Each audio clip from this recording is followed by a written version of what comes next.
हे दोस्तों, आज की डेट में शायद ही कोई ऐसा होगा जिसे इलॉन मस्क का नाम ना पता हो। He is the youngest self made billionaire.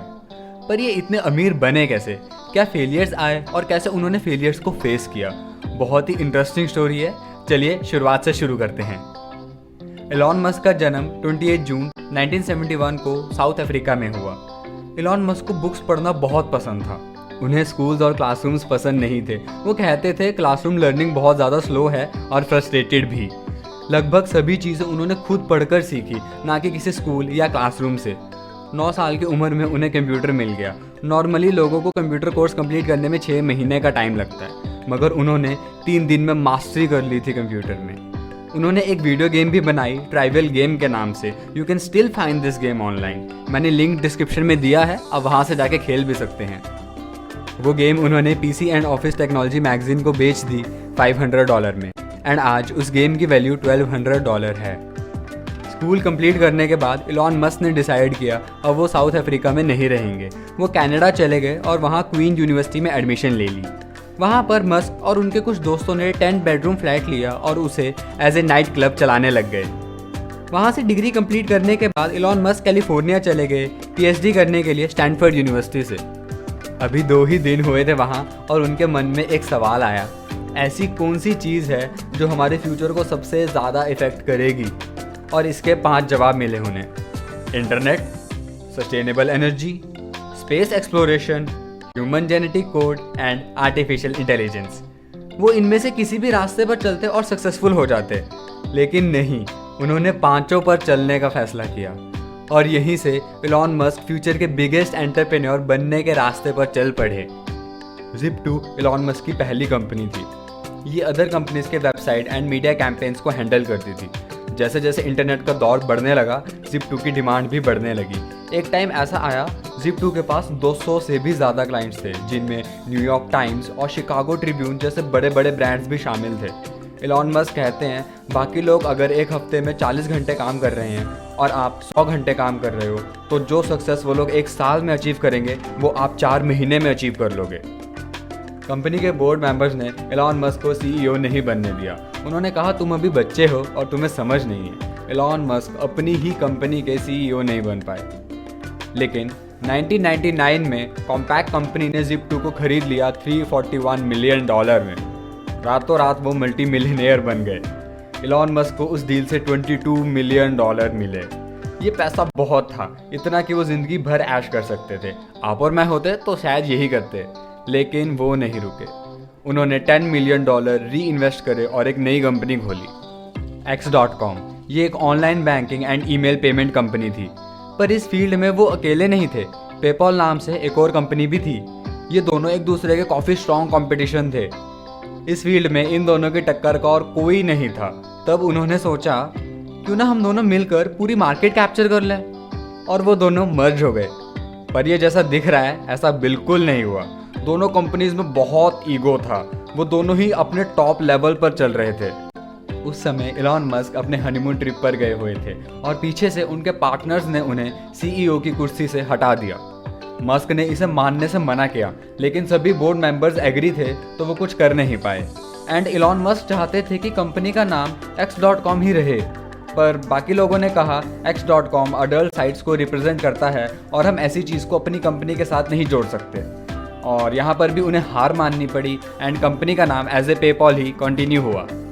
PayPal grow करने लग गई। सभी की उम्मीदों से ज़्यादा ऊंचाइयों पर पहुंच चुकी थी पेपॉल। अक्टूबर 2002 में पेपॉल पब्लिक हो गई और इलॉन मस्क उस कंपनी के लार्जेस्ट शेयर होल्डर थे। उन्हें $165 मिलियन मिले ईबे स्टॉक्स की फॉर्म में। और अभी तो इस सब को 1 दिन भी नहीं हुआ था कि उन्होंने अपने नेक्स्ट प्लान के बारे में सोचना भी शुरू कर दिया। स्पेस एक्सप्लोरेशन में उनका इंटरेस्ट था।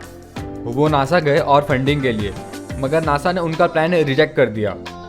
मगर वो फिर भी रुके नहीं। हमें इनसे सीखना चाहिए। रिजेक्शन को इतना सीरियसली मत लो। Rejection is a part of your success. घर वापस आते समय उन्होंने फ्लाइट में सोचा कि हम अपना रॉकेट भी तो बना सकते हैं मार्स जाने के लिए। और बिना रॉकेट साइंस की नॉलेज के उन्होंने बहुत बड़ी बात बोल दी थी। फ्लाइट में ही उन्होंने सारा कैलकुलेशन कर लिया और फ्लाइट से उतरते सार ही स्पेस एक्स की शुरुआत हो चुकी थी। मस्क का टारगेट था एक सिंपल और सस्ता रीयूजेबल रॉकेट बनाना।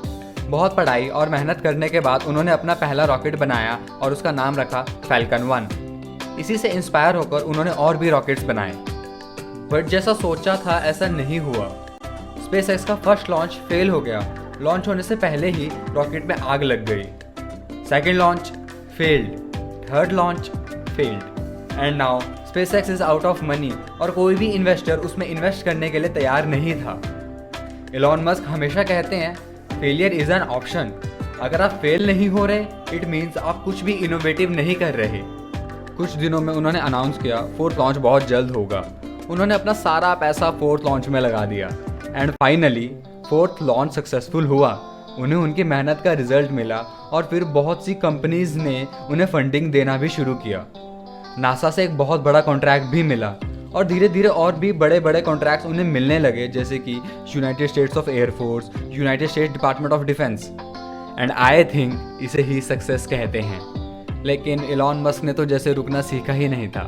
रॉकेट्स के बाद अब उनकी नज़र थी कार्स पर। Yes, I am talking about Tesla Motors. Tesla कोई सिंपल कार मैन्युफैक्चरिंग कंपनी नहीं है। ये इलेक्ट्रॉनिक कार्स बनाते हैं जिनको हम आजकल ड्राइवरलेस कार्स भी बोलते हैं। काफ़ी लोगों को लगता है एलॉन मस्क टेस्ला के फाउंडर हैं, पर नहीं। टेस्ला के फाउंडर मार्टिक एबरहर्ट एंड मार्क टैपनिंग हैं। मस्क ने टेस्ला में इन्वेस्ट करना स्टार्ट किया था फरवरी 2004 में एंड उन्होंने कंपनी को ज्वाइन किया as a chairman of board. वो प्रोडक्ट डेवलपमेंट वाली साइड भी इंटरेस्ट लिया करते थे।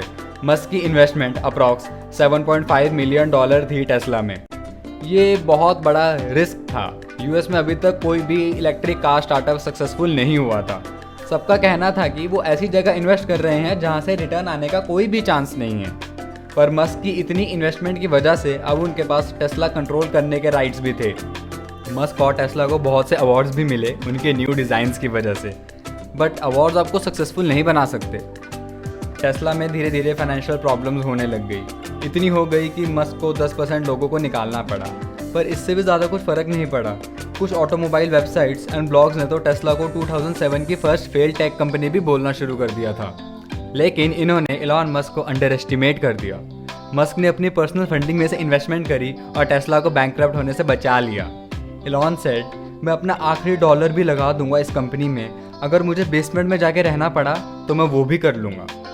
एलॉन मस्क बहुत ज़्यादा कॉन्फिडेंट थे टेस्ला को लेकर। वो फंडिंग रेस पर रेस किए जा रहे थे।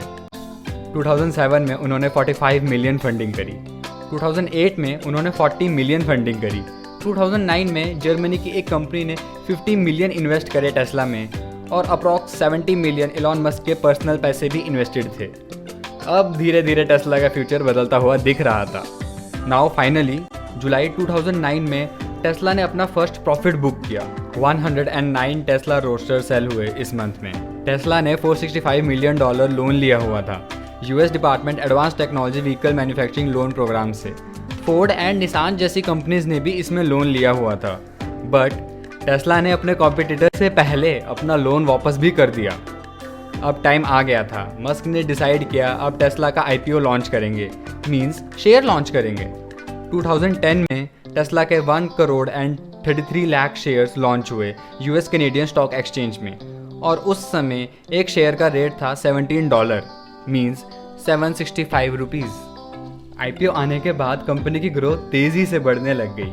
2014 के एंड में टेस्ला के एक शेयर का रेट $17 से $240 हो चुका था, means 14,880 rupees. Tesla Motors was the top performing company in the US stock exchange and now in 2021 Tesla के एक शेयर का रेट $563 है।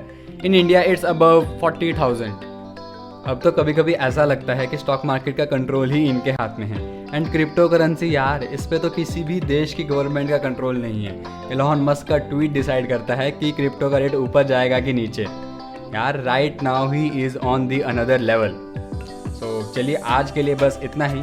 और जैसा कि मैंने लास्ट वीडियो में वादा किया था, अब मेरी नेक्स्ट वीडियो स्टॉक मार्केट के ऊपर होएगी, जैसे कि स्टॉक मार्केट क्या है और कैसे काम करता है, इन्वेस्टिंग और ट्रेडिंग में क्या फ़र्क है, रिस्क कितना होता है एंड मोस्ट इंपॉर्टेंट आप कैसे इन्वेस्ट कर सकते हैं स्टॉक मार्केट में।